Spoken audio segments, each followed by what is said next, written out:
اپنے شرموشی پر جزا افروز ہو اور سامعین کو اپنے خطاب عالی سے مستفیض فرمائے۔ اور نوجوان سے گزارش ہے کہ اسٹیج کے جو قریب بازونے کھڑے ہیں وہ اسٹیج کے سامنے بالکل آ کر جو کرسیاں خالی پڑی ہوئی ہے تو اپنی اپنی نشست سنبھالے، اپنی جگہ پر بیٹھ جائے۔ جو حضرات بازونے کھڑے ہیں دائیں بائیں تو تمام حضرات سے گزارش ہے کہ وہ شامیانے میں تشریف لائے، اور چونکہ مفتی صاحب کا خطاب ہونے جا رہا ہے، بیان ہو رہا ہے، تو تمام حضرات سے گزارش ہے کہ سکون و اطمینان سے بیان کو سنیں اور عمل پیرا ہونے کی نیت سے سنیں۔ اللہ رب العزت عمل کی توفیق دے۔ السلام علیکم ورحمۃ اللہ وبرکاتہ۔ نحمده ونصلي على رسوله الكريم، اما بعد، اعوذ باللہ من الشیطان الرجیم، بسم اللہ الرحمن الرحیم۔ یا ایھا الذین آمنوا قوا انفسکم واہلیکم نارا، صدق اللہ العظیم۔ وقال النبی صلی اللہ علیہ وسلم الدین النصیحہ، او کما قال علیہ السلام۔ تقریباً 1 بجنے کے قریب ہے، موقع نہیں ہے کہ کوئی خطاب پیش کیا جائے۔ معصوم ننھے منھے بچے سامنے بیٹھے ہوئے ہیں، نیند کا غلبہ ہے۔ ماشاءاللہ آپ لوگوں کی اگرچہ ٹھنڈی بڑے عروج پر ہے، مگر اس کے باوجود آپ لوگ ٹھنڈ نہیں ہوئے ہیں۔ یہ آپ کی جوش ایمانی ہے کہ مستقل شروع سے آپ لوگ بیٹھے ہوئے ہیں۔ دین کی نسبت پر اللہ آپ کے بیٹھنے کو قبول فرمائے۔ اور دوسری طرف یہ ہمارے نوجوانان ہیں، نوعمر بچے ہیں، وہ بھی جاگے ہیں اور وہ بھی سرگرم ہیں، جنہوں نے جس طریقے سے محنت کی ہے اللہ سب کی محنت کو قبول فرمائے۔ مگر انتہائی معذرت کے ساتھ میں ایک ذمہ داری کے طور پر یہ بات کہنا چاہتا ہوں کہ بچے خاموش رہے، برائے کرم بچے خاموش رہے۔ دیکھیے، دین میں کوئی رسمیت نہیں ہوتی ہے۔ دین حقیقت کا نام ہے، رسمیت کا نام نہیں ہے۔ اس معنی کر دین کی کون سی بھی مجلس ہو، چاہے مسجد میں 4 لوگ بیٹھ کر دین کی بات کریں یا چاہے بڑے اسٹیج پر اور بڑے مجموعے میں دین کی بات ہو، بہرحال دین کی بات ہے، اللہ اور اس کے رسول کی بات ہے۔ اسلام میں عمل سے بڑھ کر ادب کا مقام ہے۔ عمل سے بڑھ کر کس کا مقام ہے؟ ادب کا مقام ہے، کہ ایک شخص اللہ اور اس کے رسول کا اور اس کے کلام کا اگر ادب کر رہا ہے تو اللہ کے نزدیک بہت بڑا معتبر شخص ہے، بہت مقبول شخص ہے۔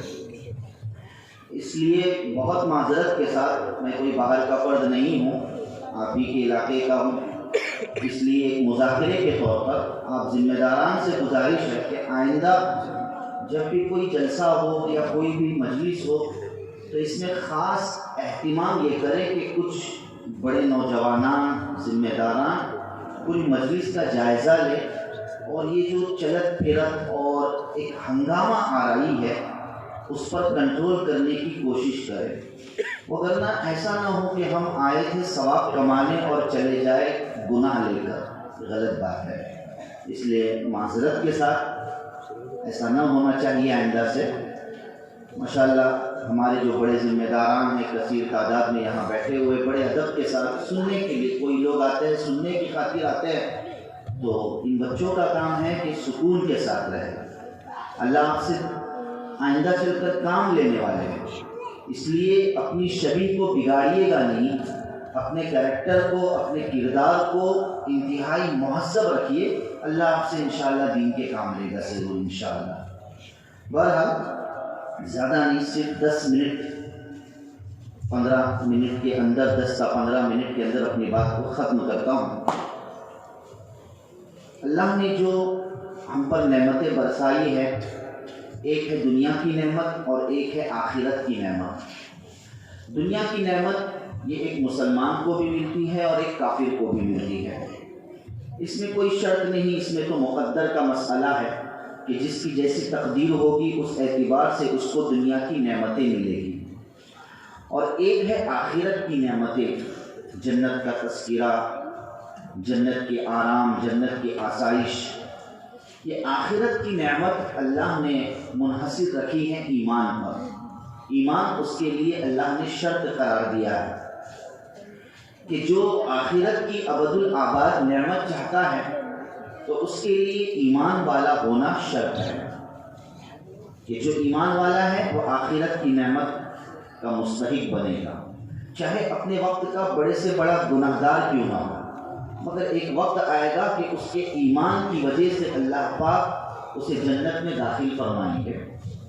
اس لیے وہ مشہور حدیث ہے جو مشکات شریف میں موجود ہے کہ حضرت ابو ذر غفاری رضی اللہ تعالیٰ عنہ حدیث پیش کرتے ہیں کہ نبی کریم صلی اللہ علیہ وسلم نے فرمایا کہ جس کے دل میں ایمان ہے، ایمان سے تصدیق کرتا ہے اور اسی صحیح عقیدے پر اس کی موت ہوتی ہے تو وہ شخص جنت میں جائے گا۔ تو اس پر حضرت ابو ذر غفاری رضی اللہ تعالیٰ عنہ نے پوچھا تعجب کے طور پہ کہ فقط ایمان کا ہونا جنت میں جانے کا سبب بنے گا؟ اے اللہ کے رسول صلی اللہ علیہ وسلم، اگر اس شخص نے زنا کیا ہو یا چوری کی ہو تب بھی وہ جنت میں جائے گا؟ نبی صلی اللہ علیہ وسلم نے فرمایا کہ ہاں، اگرچہ اس نے زنا کیا ہو، چوری کی ہو، تب بھی جنت میں جائے گا۔ پھر دوبارہ تعجب ہوا ابو ذر غفاری رضی اللہ تعالیٰ عنہ کو، تو دوبارہ پوچھ لیا اسی طریقے سے، کیا زنا اور چوری کے باوجود جنت میں جائے گا؟ کہا ہاں۔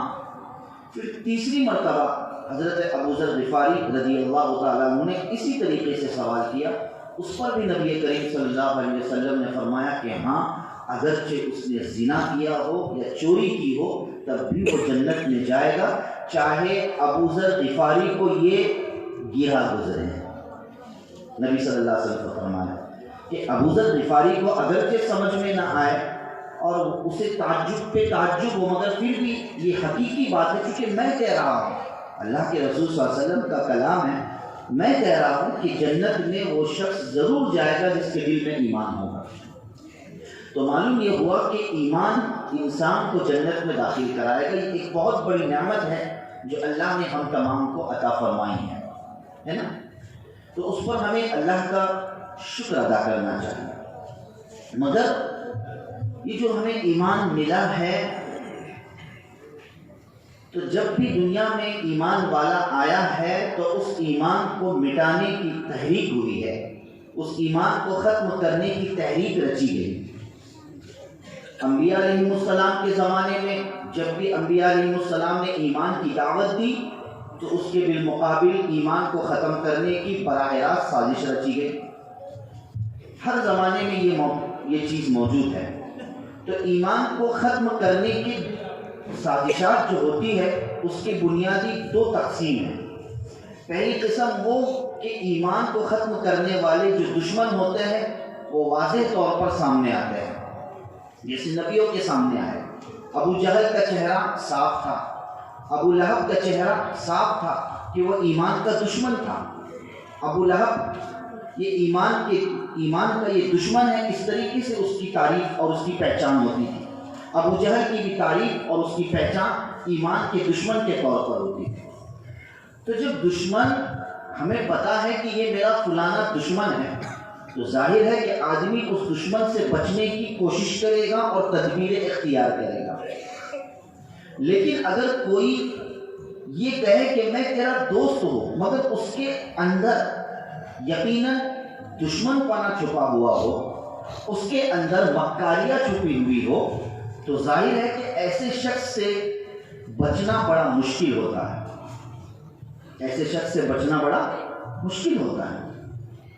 تو ایمان پر حملہ کرنے والے ایک وہ دشمن جو واضح کہلاتے ہیں کہ ہم دشمن ہیں، مگر ایمان پر حملہ کرنے والی دشمنوں کی ایک جماعت وہ ہے جو وہ یہ کہتی ہے کہ ہم تو تمہارے خیر خواہ ہیں، ہم تو تمہارے دوست ہیں، ہم تو تمہارے اندر ترقی چاہتے ہیں، مگر حقیقت یہ ہے کہ اس ترقی کے ضمن میں ایک بہت بڑی مکاری یہ چھپی ہوئی ہے کہ اس طریقے سے ایمان والوں کے ایمان کو ختم کیا جائے، ان کے ایمان کو کمزور کر دیا جائے، ان کے اندر حلال اور حرام کی کوئی تمیز باقی نہ رہنے پائے۔ ایک بہت بڑی سازش دشمن رچتا ہے اور رچ رہا ہے اس زمانے میں، اور ہمیں اللہ معاف فرمائے کہ ہم غفلت کی نیند میں سوئے ہوئے ہیں۔ ہم یہ سمجھتے ہیں کہ صبح سے شام تک، رات تک زندگی گزارنی ہے، عیش و عشرت میں ہے، اور معاف کیجئے کہ ہم کوکر والے پر تو اللہ کی بہت بڑی توجہات ہے، اللہ کا کرم ہے کہ اللہ نے ہمیں نعمتوں میں رکھا ہے، اللہ نے ہمیں نعمتوں میں رکھا ہے کہ ہمارے والدین، ہمارے بڑے فورن میں ہیں، کام کاج کر رہے ہیں، اور ان کی اولادیں اور ان کی نسلیں اور ان کے بچے، جن کے کوئی شاید آج ہوگا ایسا کہ جس کی جیب میں موبائل نہ ہو، سبوں کی جیبوں میں موبائل ہے۔ ہونا تو یہ چاہیے تھا کہ اس کا استعمال ہم اس طور پر کرتے کہ اس کے ذریعے سے جو مکر و فریب اسلام کے خلاف اختیار کیا جا رہا ہے اس کی معرفت حاصل کرتے، اس کی معلومات حاصل کرتے ہیں، مگر ہمارے موبائل کی دنیا تو ایک علیحدہ ہے، ایک علیحدہ ہم اس سے لذت حاصل کرنے کی کوشش کرتے ہیں، اس کا ہم صحیح استعمال نہیں کرتے۔ آج انٹرنیٹ کا صحیح استعمال کرنا چاہیے تھا، آج ذرائع ابلاغ کا صحیح استعمال کرنا چاہیے تھا کہ ایسی کون کون سی سازشیں رچی جا رہی ہیں، یہ ہمیں معلوم کرنا ضروری ہے، اس لیے کہ اللہ نے جس ایمان سے ہمیں نوازا ہے۔ میں نے جو حدیث پڑھی ابو ذر غفاری رضی اللہ تعالیٰ عنہ کی، جس میں اللہ کے رسول صلی اللہ علیہ وسلم نے فرمایا کہ جو ایمان والا ہے، جس کے دل میں ایمان ہے اور اسی ایمان اور کلمے پر اس کی موت ہو جائے، تو اگرچہ ابھی ہم ایمان والے ہیں، مگر کیا پتا ہم کس بات کی گارنٹی لے سکتے ہیں کہ میری موت کلمے پر اور ایمان ہی پر ہوگی؟ کوئی گارنٹی نہیں لے سکتا ہے۔ خاتمہ کس کا کیا ہو کچھ کہا نہیں جا سکتا۔ اللہ کے رسول صلی اللہ علیہ وسلم کا فرمان کہ بادروا بالاعمال، ایمان اور عمل پر قائم رہو، جیسا میسر ہو ایمان اور عمل پر مضبوط رہو، اس لیے کہ فتنن کقطع اللیل المظلم، کہ رات کی تاریکیوں کی طرف فتنے امڑ آئے گے، ایک کے بعد دوسرے فتنے آئیں گے، کہ اس قیامت سے پہلے ایک ایسا موقع آ جائے گا کہ آدمی صبح کا ایمان والا ہے تو شام کو وہ کافر بن جائے گا، شام کو وہ مسلمان والا ہے تو صبح کو وہ کافر بن جائے گا۔ یہ حال آئے گا مسلمانوں پر، یہ حال آئے گا مسلم سوسائٹی پر، مسلم ایمان والوں پر، ان کے محلات پر، ان کے گھروں پر، ان کی بستیوں پر یہ عالم اور یہ حال آنے والا ہے کہ ایمان سے نکل جائے گا۔ اب ایمان سے نکلنے کے لیے سر پہ ٹیکا لگانا کوئی ضروری نہیں ہے۔ ہم یہ سمجھتے ہیں کہ جس نے سر پہ ٹیکا لگا لیا وہ ایمان سے نکل گیا، نہیں، آپ جانے انجانے میں بھی ایمان سے نکل جاؤ گے، آپ کو اس کا پتہ بھی نہیں چل پائے گا۔ آپ جانے انجانے میں ایمان سے نکل جاؤ گے، دل سے اللہ اس کے رسول کی محبت نکل جائے گی، عقیدہ خراب ہو جائے گا اور ہمیں اس کا پتہ بھی نہیں چلے گا۔ ہم تو صرف ایک فہرست کی حیثیت سے مسلمان رہیں گے، مگر ہمارا انجام کیا ہوگا سوائے اللہ کی کوئی نہیں جان سکتا۔ اس لیے اللہ نہ کرے ویسا موقع آئے، ہمیں اپنے اس ایمان، اس نعمت ایمان کو بچانے کی فکر کرنی چاہیے اور خاتمہ بالخیر کے تعلق سے کوشش کرتے رہنی چاہیے کہ میرا آخری انجام کیسے ہو، میں ایمان پر کیسے مروں۔ شیطان تو آخری وقت تک کوشش کرتے رہتا ہے کہ کس طریقے سے ایمان سے یہ نکل جائے۔ ہے نا وہ مشہور واقعہ جو ہم تعلیم میں سنتے ہیں، حضرت امام احمد بن حنبل رحمۃ اللہ علیہ کا واقعہ۔ کتنے بڑے امام ہیں، 4 ائمہ میں سے ایک بڑے امام احمد بن حنبل رحمۃ اللہ علیہ۔ ان کے اگر تقوی اور عبادت کے تعلق سے میں اگر موضوع کو اختیار کروں تو مستقل ایک موضوع ہے جس پر گھنٹوں گزر جائیں گے۔ امام احمد بن حنبل رحمۃ اللہ علیہ کی عبادت اور تقوی۔ جب موت کا وقت قریب آیا تو ان کے شاگردان اور گھر والے ان سے قریب تھے، اور اسلامی اصول کے مطابق جب کسی کا انتقال قریب ہو، مرنے کا وقت قریب ہو، تو اسے لا الہ الا اللہ کی تلقین کرنی چاہیے۔ چنانچہ امام احمد بن حنبل رحمۃ اللہ علیہ کے سامنے کلمہ پڑھا جا رہا تھا کہ لا الہ الا اللہ، کہ آپ سن کر وہ کلمہ پڑھ لیں، مگر امام صاحب کہہ رہے کہ ابھی نہیں ہے نا مشہور واقعہ، امام صاحب کہہ رہے کہ ابھی نہیں۔ لوگ تعجب میں پڑ گئے کہ اتنا بڑا امام، پوری زندگی جس نے اللہ اس کے رسول کی محبت بھی گزار دی، کلمہ پڑھنے کا موقع آ رہا ہے مگر کہہ رہے ہیں کہ ابھی نہیں۔ یہ کیوں انکار کر رہے کلمے کا؟ جب ان کو کچھ افاقہ ہوا، کچھ ہوش آیا، تو شاگردوں نے ان سے سوال کیا کہ حضرت آپ ایسا کیوں کہہ رہے تھے ابھی نہیں؟ تو امام صاحب نے یہ فرمایا کہ یہ میں تمہیں نہیں کہہ رہا تھا، بلکہ شیطان میرے سامنے آ گیا تھا اور کہا کہ احمد ابن حنبل تو کامیاب ہو گیا، تو کامیاب ہو کر اللہ کے پاس جا رہا ہے۔ تو اس وقت میں شیطان کو کہہ رہا تھا کہ ابھی نہیں، اب بھی میری کچھ سانسیں باقی ہیں، تیرے مکر و فریب میں پھنس نہ جاؤ، پتہ نہیں کہ تیرے مکر و فریب میں پھنس سکتا ہوں، اس لیے میں اس کو کہہ رہا تھا کہ ابھی نہیں۔ تو اتنے بڑے امام، اللہ غریب کا رحمت فرمائے کہ وہ ان کو اطمینان نہیں کہ میرا خاتمہ کیسے ہو، تو ہمارا کیا حال ہے کہ آیا ایمان پر ہماری موت ہوگی یا نہیں ہوگی؟ آج وقت کا ایک بہت بڑا المیہ ہے، باطل ہم سے 100 قدم آگے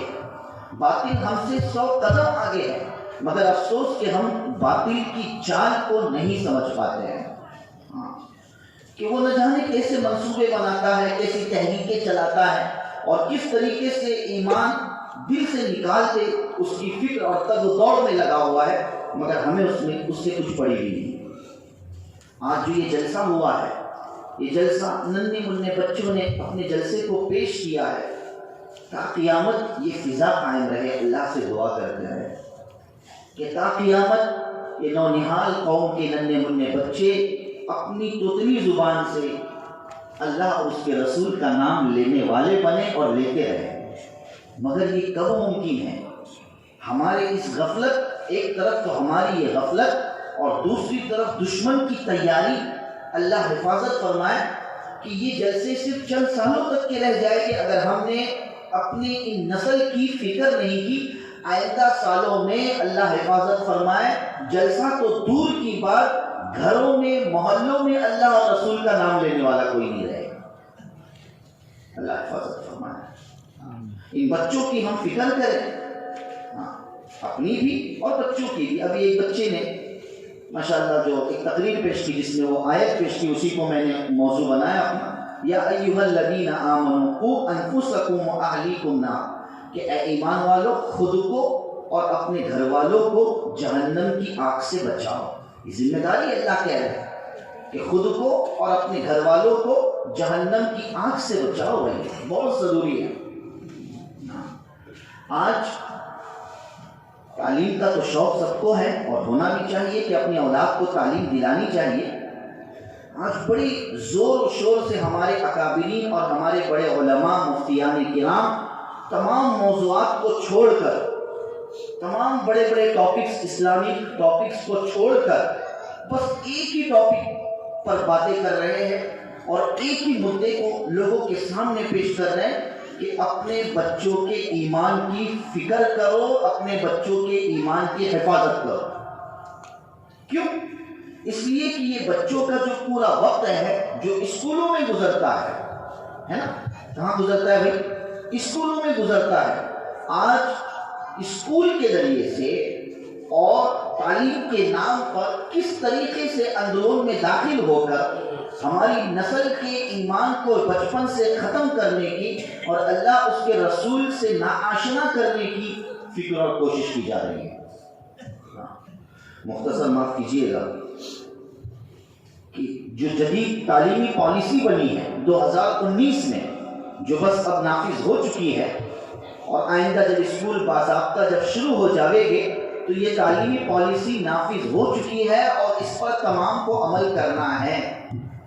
کتنے ایسے ہیں، معاف کیجئے گا، کہ وہ جانتے ہی نہیں کہ یہ تعلیمی پالیسی کیا ہے، اس کا مقصد کیا ہے۔ میں بہت مختصر اس تعلیمی پالیسی کے جو خط و خال ہے وہ آپ کے سامنے رکھنا چاہتا ہوں۔ اس کا ظاہری جو پہلو ہے، 380 صفحات پر مشتمل یہ پالیسی اس کے بل کو پاس کرایا گیا ہے اور اس پر عمل کروایا جائے گا تمام ہندوستان کی اسکولوں میں۔ 380 صفحات پر مشتمل یہ پالیسی ہے، جس کا ظاہر اگر ہم پڑھیں گے تو ہم تعریف کیے بغیر نہیں رہیں گے۔ میں نے کہا نا کہ ایمان کے جو دشمن ہیں وہ دو طرح کے ہوتے ہیں، ایک تو ظاہری دشمن جو سمجھ میں آتا ہے کہ یہ دشمن ہے، اور ایک وہ جو دوست کی شکل میں آتا ہے۔ تو جب ہم اس پالیسی کو پڑھیں گے تو ایسا لگے گا کہ بہت فکرے کی گئی ہے کہ بچوں کی تعلیم کا معیار اس ملک میں کتنا بڑھایا گیا ہے۔ یقیناً ہم تعریف کیے بغیر رہیں گے، مگر اتقوا فراست المؤمن فإنه ينظر بنور اللہ، مومن کے فراست سے بچو، اس لیے کہ ایمان والا جو ہوتا ہے وہ اللہ کے نور سے دیکھتا ہے۔ اللہ تعالیٰ اکابرین کو اور اللہ والوں کو، اپنے چاہنے والوں کو وہ نورانیت عطا فرماتے ہیں کہ وہ حقیقت کو دیکھتے ہیں۔ ہمارے اللہ والوں نے، ہمارے علماء نے، ہمارے اکابرین نے اس کو سمجھا کہ اس کے پیچھے کیا مکاریاں چھپی ہوئی ہیں۔ اس تعلیم کا پورا خلاصہ یہ ہے کہ بھئی کس طریقے سے ایک نصاب کو متعین کیا جائے، ایک سلیبس کو متعین کیا جائے، اور وہ سلیبس ایسا ہے کہ کسی اور کے لیے نہیں لیکن ایک مسلمان بچے کے لیے ایک بہت بڑا چیلنج ہے کہ کس طریقے سے بچپن ہی سے اس کے عقیدے کو خراب کرنے کی کوشش کی جائے۔ آپ کی چاہے سرکاری اسکول ہو، آپ کی چاہے پرائیویٹ اسکول ہو، تمام اسکولوں میں وہ نصاب متعین کیا جائے گا اور وہی کتاب پڑھانی ہوگی جو سرکاری کتاب متعین کی گئی ہے، جس کے اندر آپ دیکھو گے کہ کتنی عقیدت کے ساتھ اور عظمت کے ساتھ ان کے دیوی دیوتاؤں اور بھکتوں کے سبق کو ذکر کیا جائے گا، جس کو ہمارا بچہ پڑھے گا، بار بار پڑھے گا۔ ظاہر ہے کہ بچے کا ذہن بڑا حساس ہوتا ہے، چیزوں کو فوراً سلیکٹ کر لیتا ہے، قبول کر لیتا ہے، لہذا بار بار ان کی دیوی دیوتاؤں کی عقیدت بھرے مضامین، عظمتوں بھرے مضامین، عقیدت بھرے مضامین ہمارے بچوں کے سامنے آئیں گے، اور اللہ اس کے رسول صلی اللہ علیہ وسلم سے خود بخود ان کے ناموں سے وہ دور ہوتے چلے جائیں گے۔ عجیب طریقے سے ایک چیز یہ کہ جو زائد چیزیں ہوتی ہیں اسکولوں میں کروائی جاتی ہے، ڈانس پروگرام جو آج بھی ہمارے مسلم اسکولوں میں بھی ہے۔ خود میں داپولی کی بات پیش کر رہا ہوں کہ اسکول کے ذمہ داران نے ایک میٹنگ میں، اسکول کے ذمہ داران نے مجھ سے یہ کہا کہ مولانا آپ کیا کہہ رہے ہیں اسلامی گیدرنگ کے بارے میں اور اسلامی نظریات کے بارے میں؟ خود مسلم عورتیں، ہماری مائیں بہنیں، جن اسکولوں میں گیدرنگ کو بند کروایا گیا تھا، جن اسکولوں میں ڈانس کو بند کروایا گیا تھا، وہ خود ان کے پیرنٹس جا کر اسکول والوں سے شکایت کر رہے کہ آپ ہمارے بچوں کی ایکٹیویٹی کو کیوں دبا رہے ہیں، ان کی صلاحیت کو کیوں دبا رہے، انہیں یہ ساری چیزیں کرنے کا موقع دیا جائے اور اس طرح کھلی گیدرنگ کرنے کی اجازت ملنی چاہیے۔ نعوذ باللہ من ذالک۔ ہماری مائیں بہنیں کہہ رہی ہیں، مینجمنٹ کو، اسکول والوں کو مجبوراً وہ چیزیں دوبارہ شروع کرنی پڑے، یہ حال ہو چکا ہے۔ تو بہرحال یہ جو زائد چیزیں ہوتی ہیں، یہ تو خارجی بات ہو گئی کہ بھئی گیدرنگ ہے اور اسی طریقے سے یہ ساری چیزیں کروائی جاتی ہیں۔ تو اب یہ جدید پالیسی کے اندر ایک چیز یہ بھی ہے کہ ان بچوں کے ہنر کو بڑھانے کی خاطر انہیں مجسمہ سازی کی مہارت دلائی جائے۔ مجسمہ سازی سمجھتے؟ یعنی جو بت بنائے جاتے ہیں کہ کس طریقے سے وہ بت بنائیں، دیوی دیوتاؤں کے بت بنانے بچوں کو دیے جائیں گے اور انہیں بتلایا جائے گا کہ آپ نے جس کا بت بنایا یہ فلانے ہیں، یہ فلانے۔ نعوذ باللہ من ذالک، گویا ہماری نسلوں کو نسل آزر بنانے کی فکر کی جا رہی ہے۔ ابراہیم علیہ السلام کا جو باپ آزر جو بت فروش کے ساتھ بت ساز تھا، یعنی بتوں کو بنایا کرتا تھا، یہ حال ہے۔ تو اس طریقے سے عقیدے کی چھننی کی جا رہی ہے۔ اللہ ہم سب کی حفاظت فرمائے۔ ہمیں پتہ بھی، ہم سمجھے کہ ہمارا بچہ تو اسکول میں جا رہا ہے، وہی بات، یصبح الرجل مؤمنا ویمسی کافرا، صبح کا مومن شام کو کافر، شام کا مومن صبح کو کافر، کچھ پتہ نہیں چلے گا۔ اب اس کے لیے ہمیں کیا کرنا ہے؟ رونا تو لمبا ہے، ایک لمبا رونا ہے، جتنا روئے اتنا کم ہے، مگر ہمیں کچھ لاہی عمل اختیار کرنا ہے کہ ہمیں کیا کرنا ہے۔ ایمان کی حفاظت کے بہت سے ذرائع ہیں، ان ذرائع میں سے ایک ذریعہ یہ مکتب ہے۔ ان ذرائع میں سے ایک ذریعہ کیا ہے؟ یہ مکتب ہے، اسے کمزور نہ سمجھیے گا، اللہ نے اس میں بہت طاقت دے رکھی ہے کہ اس مکتب کے ذریعے سے ہم اپنے بچوں کے ذہنوں کو فلٹر کرائیں گے اور اپنے بچوں کے ذہنوں میں بچپن ہی سے اللہ اور اس کے رسول کی معرفت لائے گے انشاءاللہ۔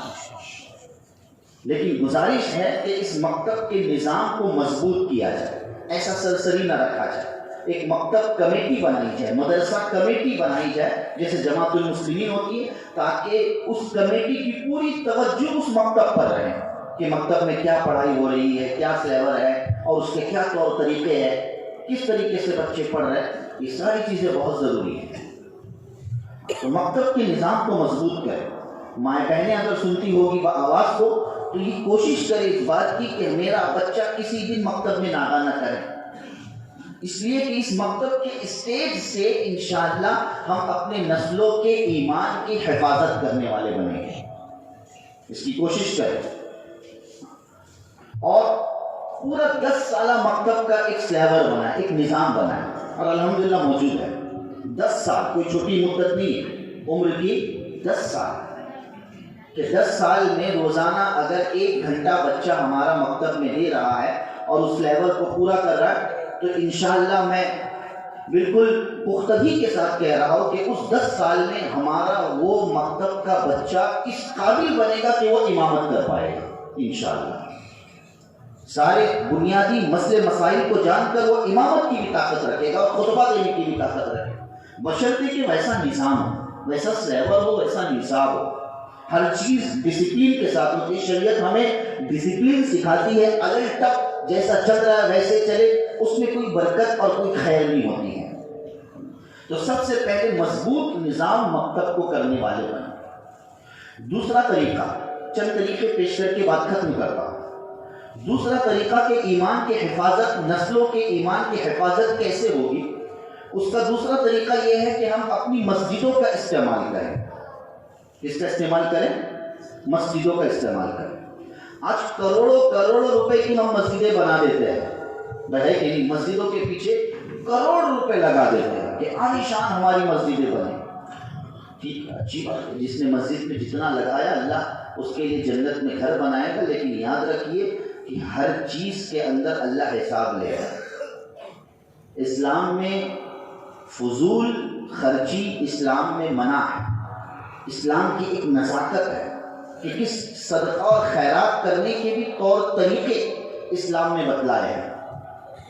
ایک باپ ہے کہ بھائی مرنے سے پہلے اپنی پوری پراپرٹی صدقہ خیرات کر اپنے بچوں کو وراثت سے محروم رکھے، اس کی پکڑ ہوگی، حالانکہ خیر کا کام کر رہا ہے کہ وہ پوری پراپرٹی اٹھا کر کسی کے کو وقف کر رہا ہے، مسجد میں لگا رہا ہے، مدرسے میں دے رہا ہے، مگر دوسری طرف اپنی اولاد کو بھوکا رکھ رہا ہے، اپنی اولاد کو محروم رکھ رہا ہے وراثت سے، پراپرٹی سے، اللہ کے یہاں اس کی پکڑ ہوگی۔ ہر چیز کا اسلام نے ایک نظام سکھایا ہے۔ یہ مسجدیں جو ہم بناتے ہیں تو اس مسجد کے بنانے کا بھی طریقہ اور اس کی کتنی وسعت ہونی چاہیے، اس کی کتنی مقدار ہونی چاہیے، یہ بھی اسلام نے بتلایا ہے۔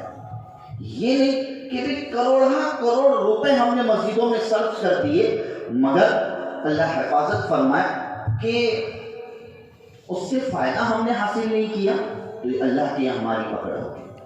جو کروڑ روپے کی ہم مسجدیں بناتے ہیں، مسجد سے ہم کتنا فائدہ اٹھاتے ہیں؟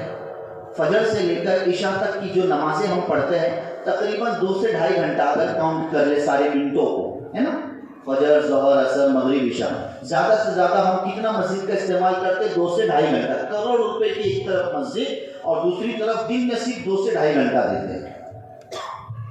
حالانکہ ایسا نہیں، ہمارے نبی صلی اللہ علیہ وسلم کے زمانے میں، صحابہ کرام کے زمانے میں مسجدوں کا یہ حال نہیں تھا، مسجدوں کی حیثیت الگ تھی کہ اس وقت کے زمانے میں وہ مسجدیں مدرسہ ہوا کرتی تھی، وہی مسجدیں خانقاہیں ہوا کرتی تھی، وہی مسجدیں دارالقضا ہوا کرتا تھا، وہی مسجدیں انصاف کا مقام ہوا کرتا تھا، وہی مسجدیں جیل خانہ بھی بنا کرتی تھی۔ مسجدوں کا استعمال، تو اپنی مسجدوں میں ہم وہ سسٹم قائم کریں۔ آپ نوجوانان ماشاءاللہ یہاں ہے، کچھ انجمنیں ہیں، ان کا بھی اعزاز ہوا ہے، بہت اچھا لگا ماشاءاللہ کہ آپ لوگ کچھ کرنے کی ٹھانے اپنے محلوں میں۔ ان بڑوں کا، ان بزرگوں کا سایہ ہم پر رہے گا انشاءاللہ، مگر کرنے کے کام بھی نوجوانوں کے ہیں۔ کہ بھئی مسجدوں کا استعمال اس طور پر کرے کہ بھئی یہ مکتب ایک تو مسجد میں ہوتا ہے ماشاءاللہ، مکتب کا نظام ننھے منھے بچوں کے مکتب کا ایک بہترین نظام کرے. اگر بچے زیادہ ہے تو وہی بھئی ہم تو بس یہ کہتے کہ بھئی امام کے لیے مکتب پڑھانا فرض ہے، یقیناً فرض ہے، مگر بہرحال اس کی حیثیت کا بھی ہم خیال رکھیں. جب اللہ نے کوئی ایسا ہم پر حکم نہیں لگایا جو ہماری طاقت سے باہر ہو تو انسان کی کیا مجال ہے.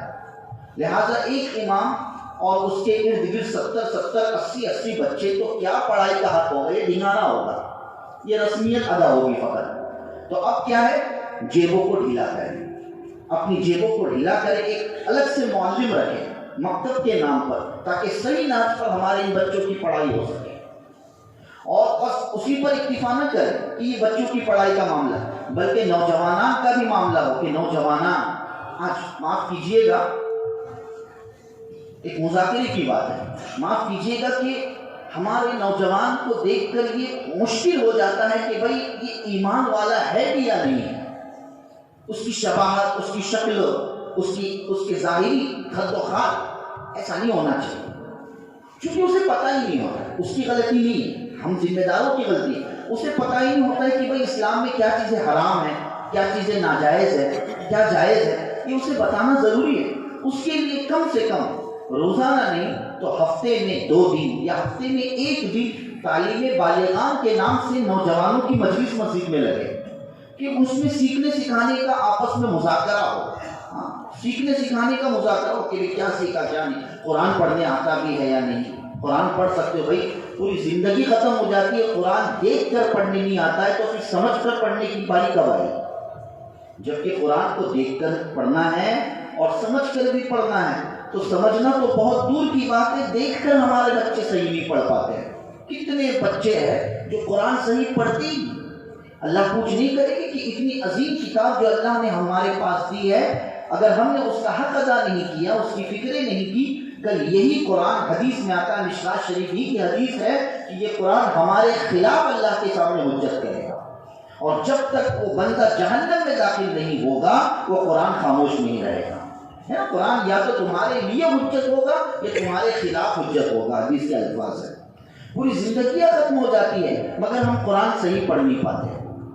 اس لیے امام صاحب کی بھی ذمہ داری ہے، علماء کرام کی بھی ذمہ داری ہے کہ تعلیم بالغان کے نام سے مسجدوں میں ایسا گروہ ہو اور ایسی جماعت کام کرے.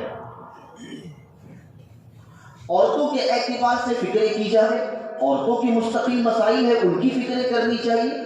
کم سے کم 15 دن یا کم سے کم مہینے میں 1 بار ان کی مجلس ہو جس میں باقاعدہ ان کے اپنے مسائل کا آپس میں مذاکرہ.